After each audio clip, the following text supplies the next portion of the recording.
No, yes. Oh, by the No, way, it gave me a little thing and it said changes will take effect after recording ends. Mike, guess what happened last week? I hit record and it recorded 3 seconds. 45 plus minutes lost Oh, of good, like solid material. But I verified it did start recording and we didn't change anything. So I keep eyeballing that fucking light. It's recording.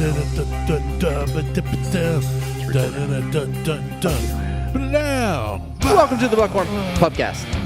I got confused and Randy's here and Mike and Jeff. Yeah, Howdy, y'all. We're all doing a thing. I put 2 wieners in my mouth and now I'm slurping on a pickle. That's gross. It's a nice little Tuesday. Great Tuesday. Yeah, I call that a Friday night.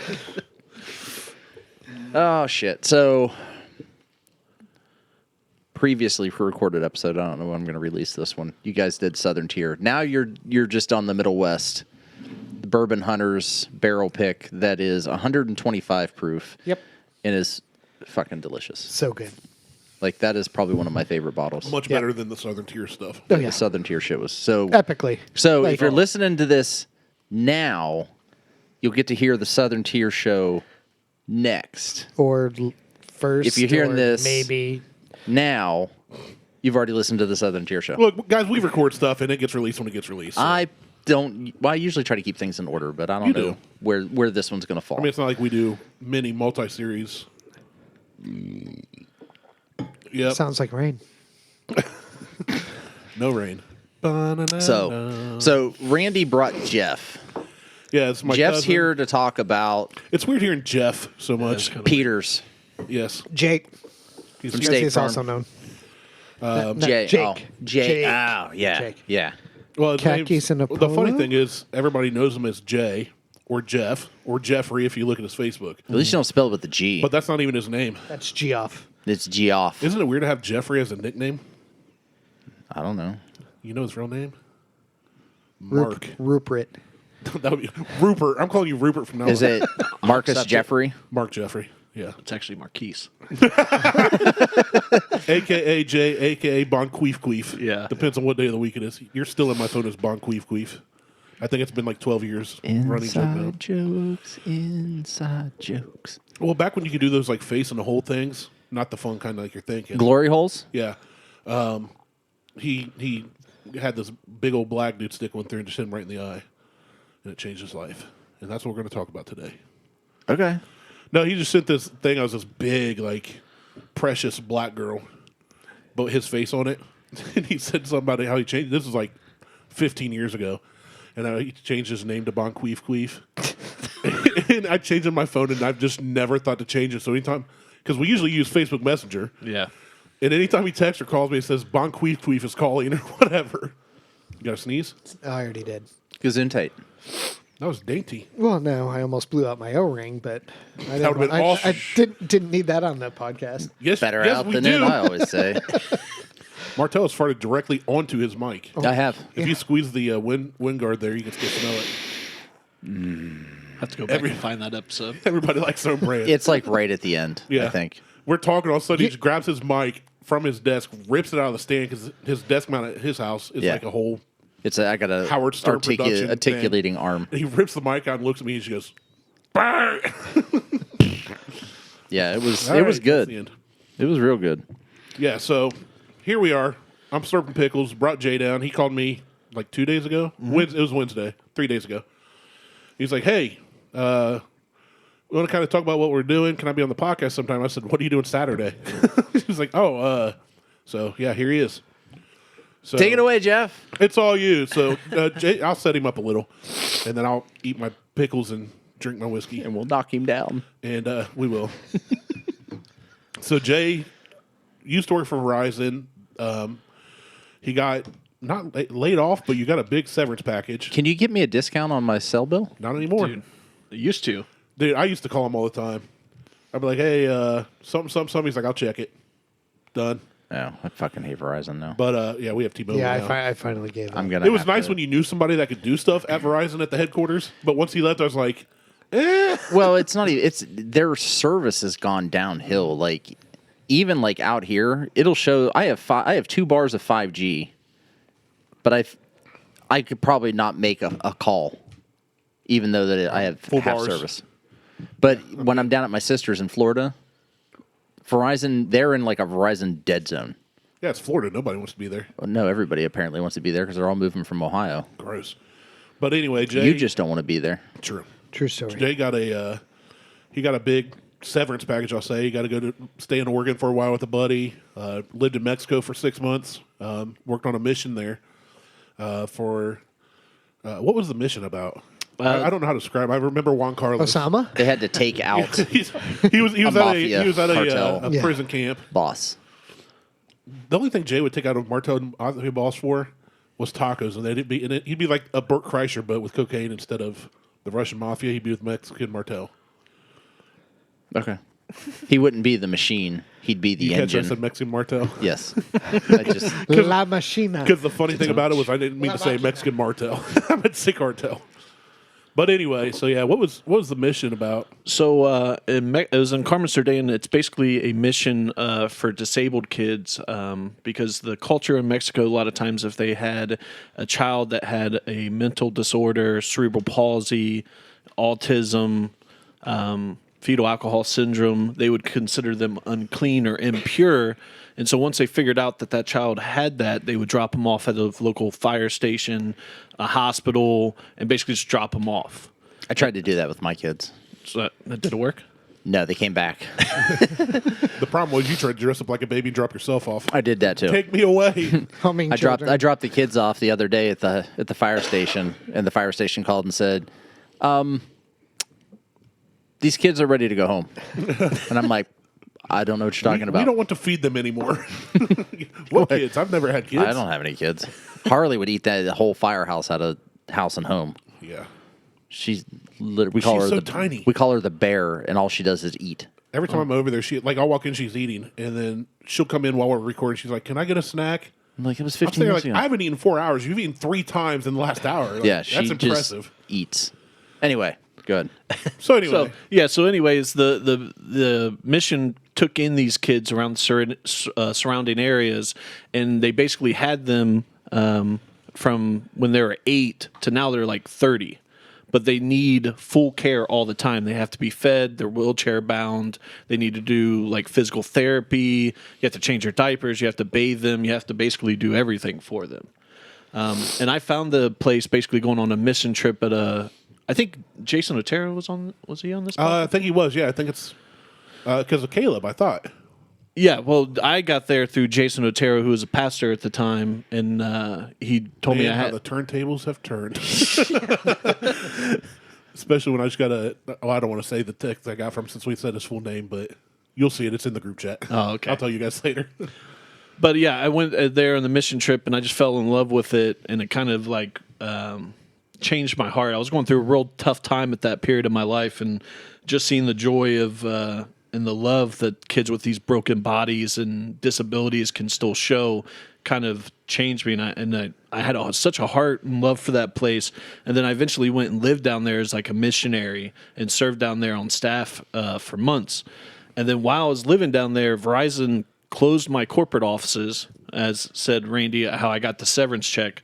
Literally while I was living in Mexico in Carmen Sudan, they closed my offices, and then they gave me a severance check. So it gave me kind of like a nice reset on my life at like 35 or whenever that was. Yeah, and the cool thing about this story too. So and like 3 months ago. No, actually it was 2000. Yeah, I was gonna say you'd have been closer to 30 at that time. Yeah, it was closer to 30. No, the cool thing about the story was I grew up with Jeff. We're cousins. We lived in the same hood together. I used to stay on his house. Have to sleep on the floor so we were below gunshot range. I've told that story.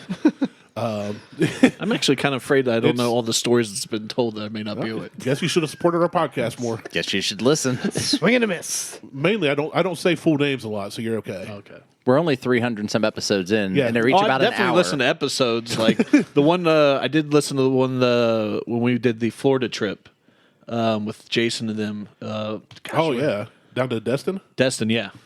Yeah, that was a trip.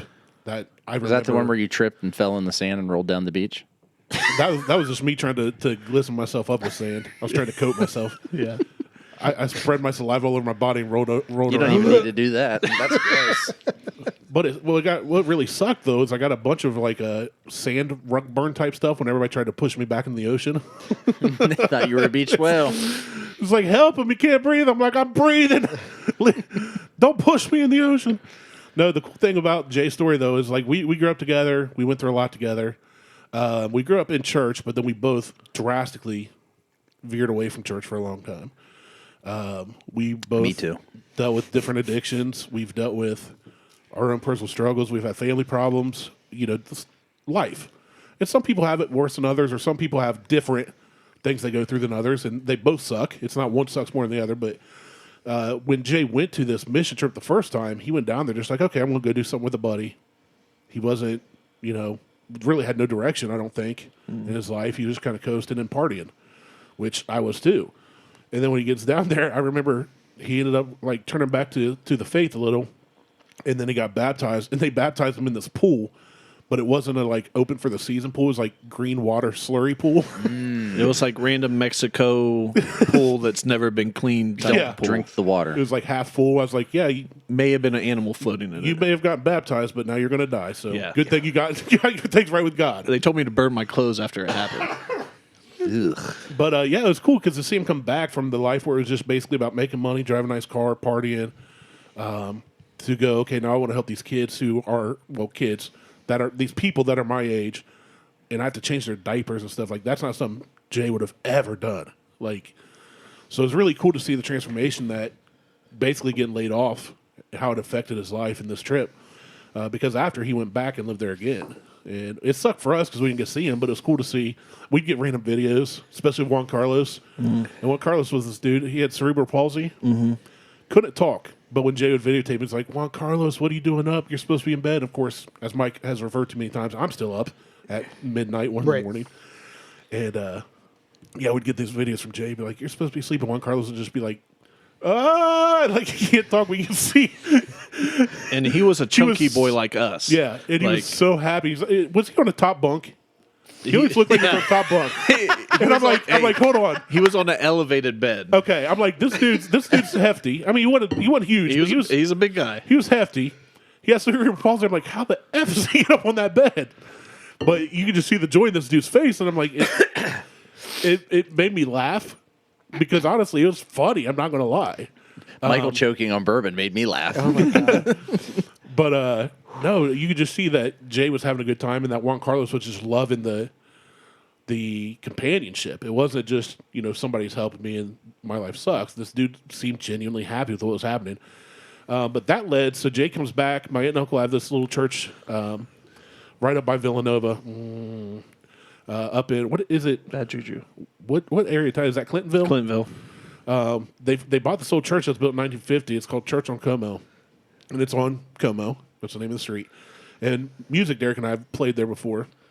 The coolest thing is the first time we played there, we get to go in church, and the greeters are out front smoking cigarettes because addiction is real. Well, it is, and that's the thing. So my aunt and uncle Look at this. I just tried to refresh my Instagram feed. Could not refresh feed. Sorry. We're talking about Verizon. Bullshit. You're really angry about it. Get off your phone, Tyler. So, Mark Tyler. I mean, Jeff could be telling us this story, but you're just talking for him. I was trying to find a picture of Juan Carlos so you could see it. That's what I was really trying to find. But yeah, so Well, I was trying to set up what Como is and what they do, but they help people who come out of jail and out of addiction. They give them a job. They teach basically people who have never had parents teach them how to do finances, pay their bills. These people are adults now. They're coming out of prison. They have nothing. So they run a restoration business, and they do gardening and stuff. They give these people jobs. Yeah. They get their checks and show them, here's how you pay your bills, here's what you have left. And they help people start a life. So it's cool because, there's Juan He is Carlos. a chunky boy. He is. He's a chunky boy. But he was always like Good so smile. happy in the videos. Oh, he's so happy. And I He love can't getting help him. it, Michael. He's actually really pissed right there. Sitting in a diaper full of shit. Thanks, Mike. yeah. Somebody hasn't changed his diaper yet. And that's why he's laughing, like, come get it. Yeah. It's loaded. Oh, it's brutal. Smearing. Shit But, up the back. Oh. But yeah, so that's what Como does. And what I was doing is setting it up to let Jay kind of talk about how he started with Como and what he now runs. Yeah. So now you can take over. So yeah, Como is the organization I work for. It was mainly a drug recovery program. That's what it started out with, and then eventually it turned into how do I say it? We took over Inner City Ministries, which was another organization on Sullivant and Salter Avenue, which is right in the inner city of Columbus. And we basically turned those into men and women homeless resource centers. And so the recovery program's been going on for, like I said, 10 years. We just recently had our second 10-year sober graduate. So we're really happy for that. Congratulations, Josh. But the goal there is, I don't know, Martelle and them, have you guys been to Sullivan Avenue or the Hilltop? I try to stay the fuck away from that side of town. I'm not saying that like it's a regular spot, but I've been through. I've driven very quickly through there. Yeah. I lived off of Sullivant. So Yeah. when I said we grew up in the hood, I was on the Lower West Side. Jay was up north. Projects literally across the street from his house.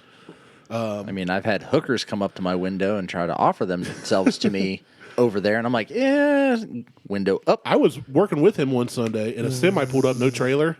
These two girls walking down the street. When he pulled away, only one was left standing there. So Lot lizard. Yeah. yeah, but on the street, yeah, it was.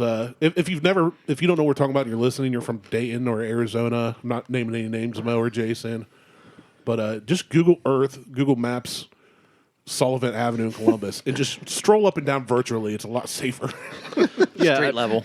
The area itself, the corner of Salter and Sullivant, it was like voted top 5 most sexually trafficked area in all of Ohio.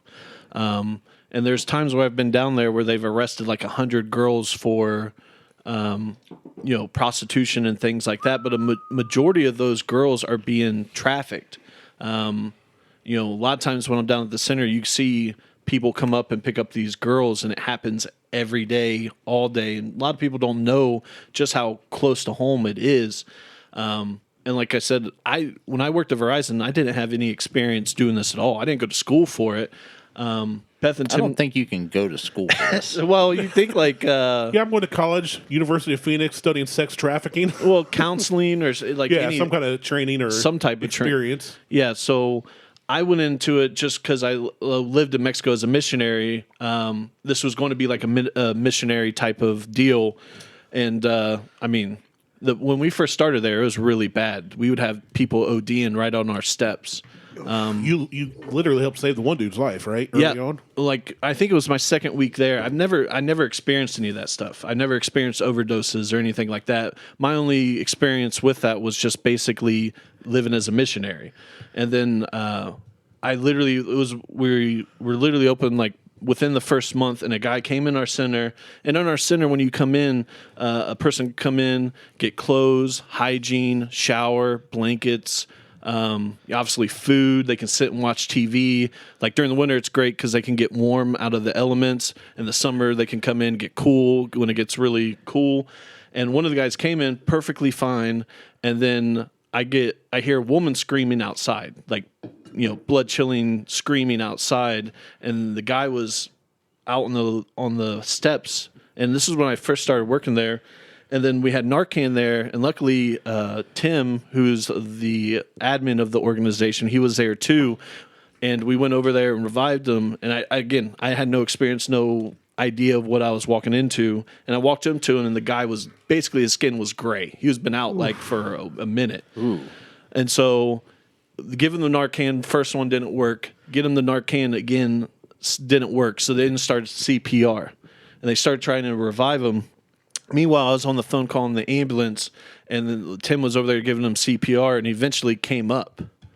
And like the good part of that story is like, he was crying. He didn't know what was going on. His girl was crying. She thought she lost him, and like the seriousness of the situation didn't hit me. I was just like, oh man, that's kind of weird. I didn't understand. And then my boss Beth at the time, and I told her what happened, and she's like, he was dead. You know what I mean? He was dead on outside our door, and now he's alive. He gets to live again. Yeah. And then I remember when she told me that, I started crying in my car, just because I didn't realize like it was life and death there, like every day. So once that hit me, then the realness of, what opportunity is and what we can do down there, and the people that we're serving down there, they needed help, and we had opportunity to do so. So the men's center is the one I run. We started out just one day a week, and then we reach out, get more bigger community, more people get involved, donate food, donate meals, donate clothes. We get more resources. We opened a second day a week, and then just last fall we opened a third day a week. So now a man can come freely off the street, out of the homeless center, get a tent, get anything basic human need to survive. And, we have every resource for them to, if they want to get out of their situation, that they're able to do so. Cool. How many people can you serve? So crazy enough, like generally like this week, we've probably had 50 guys per day. And that's, it's like Chick-fil-A because it's like 2 to 3 hour periods. And then we have showers. Everyone needs a shower. And we literally do a shower for every minute that we're open. Wow. And so, and the good news, even though we're a men's center, we have a women's center as well. But at the end of the day, at the men's center, we feed women. And then the men's center and the women's center, they both offer the same things, food, but we're just in a separate building offering the men thing, the women things. But the men can get food at the end of the women's. So each day, a man or woman can get a meal at our centers 6 days a week for free. So, like I think Friday, I think we had 50 guys, and with men and women, we did like 90 meals in 2 hours. Wow. That's great. And then and you said, how much can we do? Like during COVID, when everything was shutting down, we're a faith-based organization, so they couldn't shut us down. So when everything shut down, we knew we could still serve. We just had to do it in a different way. So we started serving out the door. We just put a table up there so no one could say, hey, COVID, you know what I mean? Mm-hmm. They're too close to each other. And so we served out the door, and we fed everybody. And so when that happened, we were feeding 190 to 200 per day we were open. Wow. Just because we were the only option. A lot of the local places, the shelter was closed down because, they were afraid of being too close contact. Right. Mm-hmm. So a lot of people were left on the streets. And so the max I know we've ever served is 200 in a certain time. But from a day-to-day basis, we're probably at 80, 90 meals, 50 to 50 guys every day that we're open. As far as funding and food donations, where do you get the majority of that from? Word of mouth. And that's part of the reason I asked Randy to come on, is just because the only way we're able to survive is via people. We don't receive any government funding because, we don't want to be told what, if we can keep open or not keep open, or be held, to be able to offer services just based on how much money we get from the government. So everything that we get is either from families, churches, small businesses, and it's just fundraising. You know what I mean? And just for food, for example, like I just had somebody send me like 10 Donato's pizzas on Friday and just delivered it to the house. And then everyone that came in got Donato's pizza, and that they were really happy.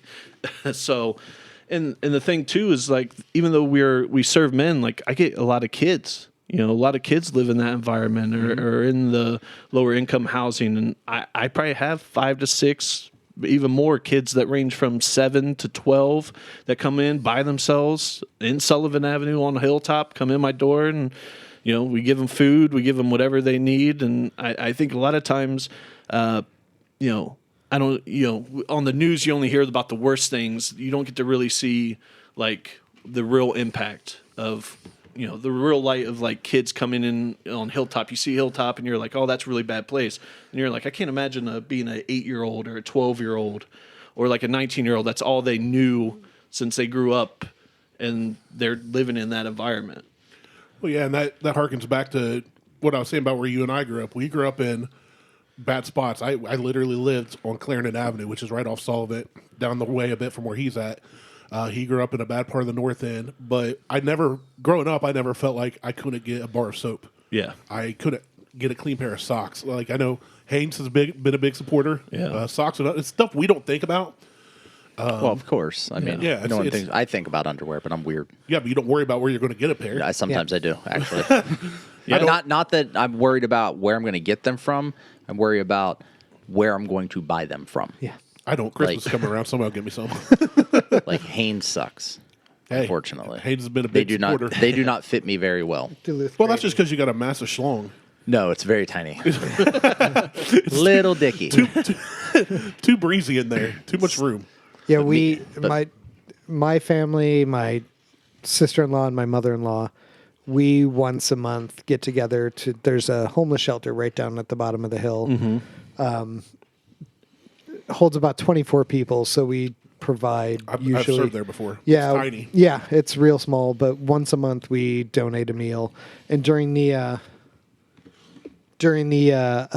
winter and everything, we donate blankets, scarves, socks, things like that. Yeah, It's And we huge. usually try and go in above and beyond, because we've seen, people bring in a ton of Little Caesars or whatever, and we try and do home cooked because that's just Oh, they love that. Yeah. yeah, it's just that's when something different. and the cool thing was when I was able to go there is I met some people I would have never met. Even growing up there doesn't mean I want to go back there necessarily, but in that environment, I was able to sit down with these people one-on-one. Met one really funny old dude. Mike. Yeah, he's freaking hilarious. He's got jokes for days that I'd never heard, which is great because, some old dude tells you jokes, you're like, I've heard these for 30 years. Yeah. He was cracking me up, but you could tell he was just so appreciative of what's being done there. And what I love about Como, like I said, they help people coming out of addiction stuff, so they can't judge. And when people hear church or faith, they shy away and don't want to even go get a free meal because they're afraid they're going to preach that. You go to the 2 or the 3 center, nobody's passing out tracts, nobody's preaching a sermon. There's just people loving on you, giving you what you need. So that's one of the big things I love about my family members, my friends. We have friends that make solid money, and they will go down there almost all the time, like multiple times a week sometimes, spend their money, spend their time just to love on people because they understand that these are still people. Yeah. They're still, it's just an all around good organization. I tend to donate monetarily more nowadays. It's not easy for me on Sundays to get up there or during the week, but I've seen really cool stories come from Como. Friends I have today, some of them I grew up with and some I met because of Como, are now clean and sober and helping others. So. Our friend Dan, he lives right here in Lancaster. We could have him on sometime. But Dan grew up in church, grew up in the south end of Columbus, right off of South High, Reba Avenue. Kind of a rough upbringing, but he got really hard into drugs. And he's been clean for, I think, 10 Yeah, it's been 10 plus years now. And now he's just trying to encourage others. It's not about how bad you've done, what you've done. It's just people being decent to other human beings. I'm out. Yeah, I didn't expect you to be in. Well, and the thing is like I think That's why I had him come when we were at Mike's place. I just don't like people in general. In the end, I mean, you definitely have your preferences and your opinions, but in the end, you're still a solid dude that would help somebody in need, I think. Yeah, I did my good deed for the year this year. Well, I didn't say every day. Well, I also think a lot of times we forget how close we were. Luckily, me and Randy are in a very large supportive family that can be, We're also very large. yeah, very large. But like, I thought that's what he meant. yeah, but like the kids I told you about, they're going to grow up to only know life on the hilltop. Yeah. That's all they're going to know. They're not going to know like having a nice large family. You can go to gatherings and things like that. I had a 19-year-old kid that came in and he would argue with me back and forth. I was like, man, I was like, look at you, man. You have so much potential. And he's like, yeah, but I'm good at this. And I'd be like, dude, you don't know what you're good at. This Was is it all selling you, drugs? Yeah. Yeah. Because I was really good at mule drugs. You know what I mean? We've talked about that. And I was like, he was so charismatic and he was smart, quick witted, and he was like, nah, I'm good at this. I could do this and make a lot of money. I'm like, dude, you have the world at your fingertips. But that's all he knew. His cap of where his life was so low. Yeah. And that's our job there is to help break that ceiling and show them that there's different paths, different ways they can go. And we do that by consistency, unconditional love, and just serving them. and a genuine care into their lives, what's going on in their day-to-day life. And like when they give us a problem, we try to solve it. Yo, I'll solve it. Yeah. It's really simple as that to I know. We're singing song lyrics. Every single DJ one. Revolves it. Okay, I said Yeah, it. you're right. Vanilla Ice. That's what. Check out Yeah. yeah. DJ Revolves. Yeah, we all right, caught it, but I had to say, I didn't get the Revolves it out. Thank you. But Got it. Yeah, but like I said, like I had a guy come down one time from taking a shower, and he said, "I feel like a human being again." I all- can imagine because there have been times, like I don't have that problem, and that's all I've needed to feel like yeah. a person again. Or brush your Normal. teeth. Like, Yeah. I've been on camping trips for a week and I haven't brushed my teeth. And you brush your teeth and you're like, okay, step one, like yeah. I'm getting there. Yeah, So what's the amount of people, guys, girls, whatever, that want to get out, want help versus the ones that are just like, nah, I'm cool here. Oh, there's a lot of those. I would say I have constant conversations with a group of 5 to 8 of my 50. I don't, it's less than 10%. There's a lot of people, but to be fair, like it takes a long time to build that trust. You know what I mean? How many times have they had family members, brothers, sisters that told them they loved them and then used them for drugs or used them? You know what I mean? stolen from like them, we or talked stolen lied before. to them, or just not come through. Like us three talked about off air even. They hear church and they think, I know what the church is like. I know what those people are like. So it's hard for them to hear anything faith-based. I'll give you an example. I have a guy named Sherm that he Big came. Sherm. Yeah, he came in and like we had a shelf up there, and he kept taking stuff off my shelf, and he thought I didn't notice. But I have my volunteers keep eyes, and the place, the guys tend to love the place and they protect the place because they know we're there to take care of them. So I had one of the guys rat another guy out and said, "Hey, he's taking stuff off of it." And so I had to go and confront him, and I had to do that multiple times. And then, like, I got to know Sherman, I got to know his history, and then I talked to him, and then, after a while, we became friends. And then, and now, then he started like picking up trash when people leave trash out. He would without me asking, he would take the shovel and shovel our driveway and stuff because he knew we cared about him at that point. Did he put the stuff back on the shelf? No, I had to sold put on that. stuff. But now, we've been open now. Actually, at the end of this month, we'll be open 4 years. Now he's in a sober house. But it took 4 years. It took a steady dose of me being like, Sherman, you can't do this. Hey, man, I care about you. And me not turning him to the cops or, treating him like he's scum of the earth and just being like, hey, man, I love you. You can't do this. Let's work through this. And it takes time to just, to build that trust, build that love and build that relationship with these people to let them know. And then once you get there, then you can give them the resources and then show them the world that's out there outside of the current world they're living in down on Sullivant. That's awesome. That is really awesome. I like it too because it's close to home. This isn't something you hear about happening Somewhere in a third else. world country. This is the neighborhood I grew up in, literally. Yeah. The first 9 years of my life or so, 7 years, were in that same neighborhood. And then we moved out of it to a quote unquote better ghetto neighborhood. And finally, my parents worked hard and fought to get us out of Columbus and then out in the country. And but going back there To another ghetto neighborhood. another Ghetto city. the ghetto of Circleville is a little bit different than Columbus. The whole of Yammer Circleville, of Circleville is a ghetto. No, it's just white trash. Yeah, it seems Slight difference. I mean, Very ghetto very is not few- a black term. Very few black people there. Ghetto is not a black No, term. I agree. It's a Nazi term. I mean, I mean, if we're talking about the ghetto, The Jews, yeah. yeah. they were white. Yeah.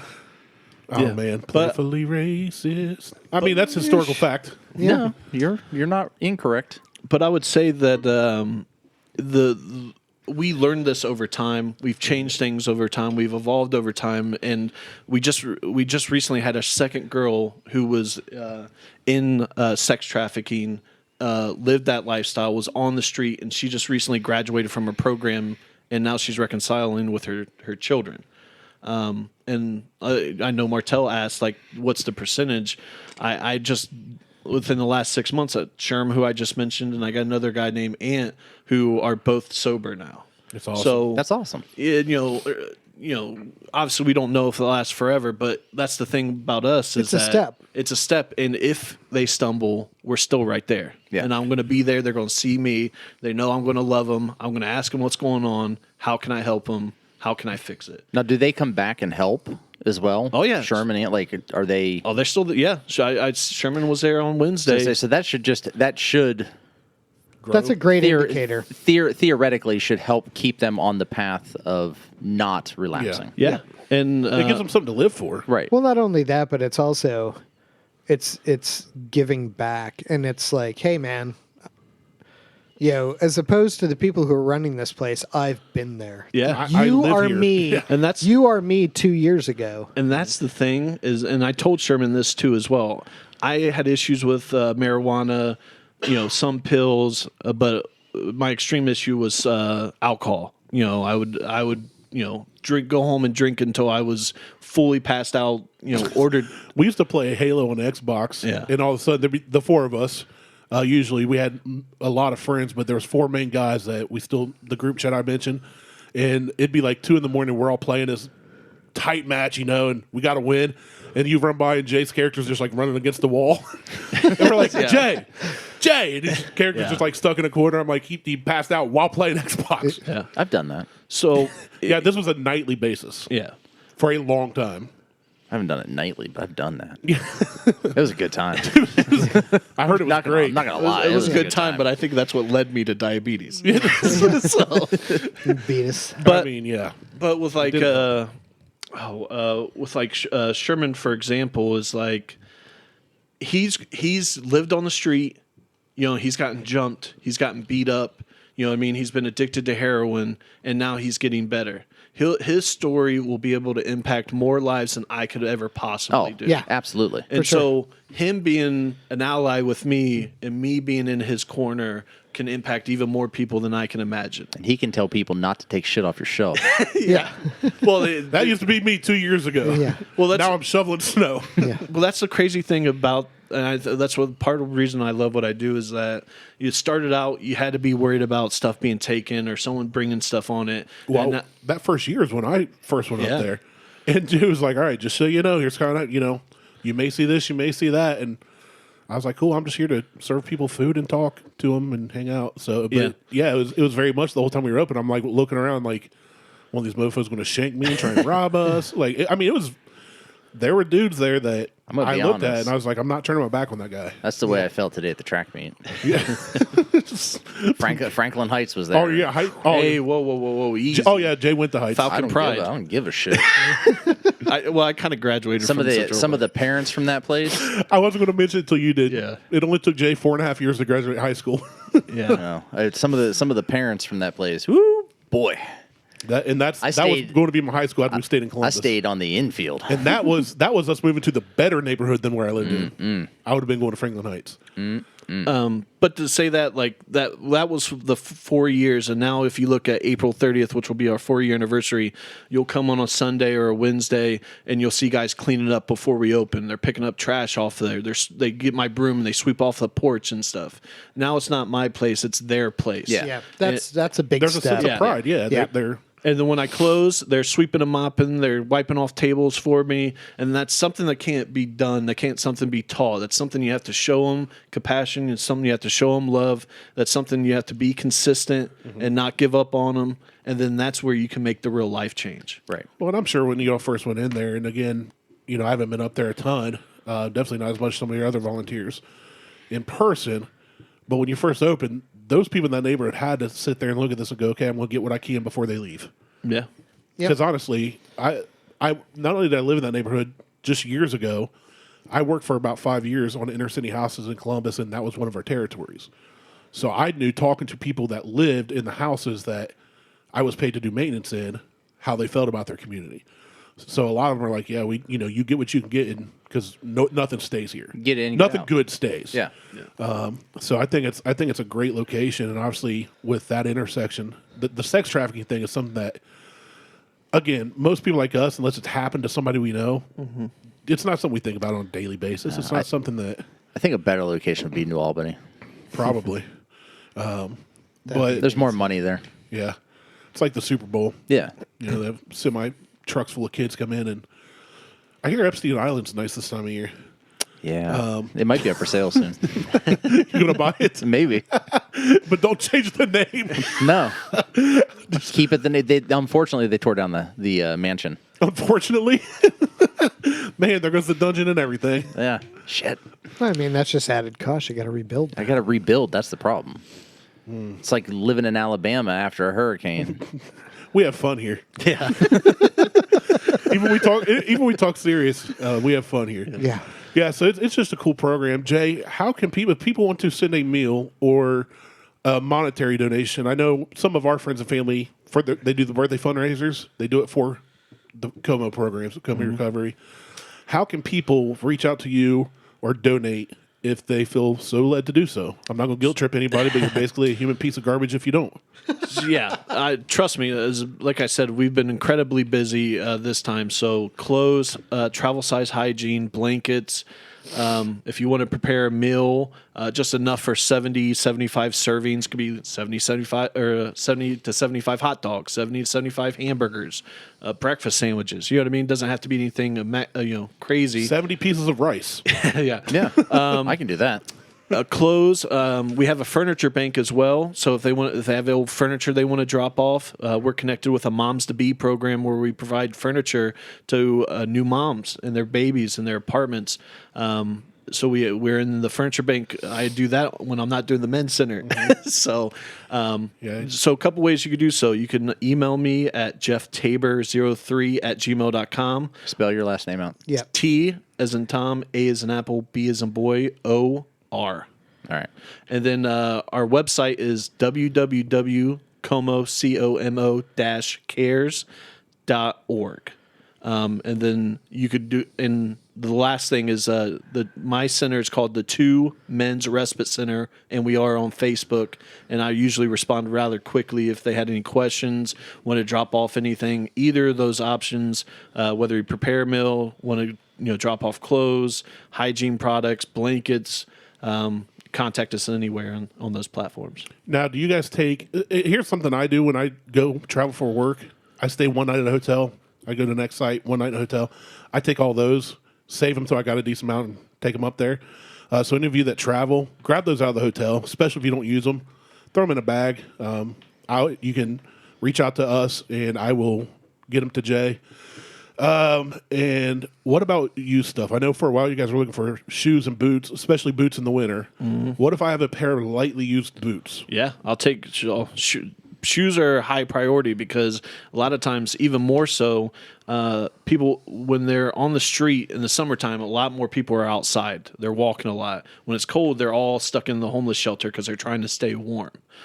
So this is a perfect season where they're going to need a lot of shoes because I've had people walk from like 4 miles, 5 miles, 6 miles just to come to our center. And they don't even know sometimes what shoe size they are at that moment. So they're in shoes that are way too small, way too big. So I can always use shoes because, there's nothing better for them to, especially a lot of times when they come in drenched from walking in the rain and now they have a wet shoe that I can replace it with, I remember one time we got donated a pair of Jordans. And there was a guy that had I was just about to make a joke about somebody donating vintage Jordans. No, they did. It was like a Jordans, and then like a guy had the most busted shoes came in, and he went and took a shower. And one of my volunteers like, "Can I give him this?" And then I was like, "Yeah, you can give him that." Did you check the price first on the? No.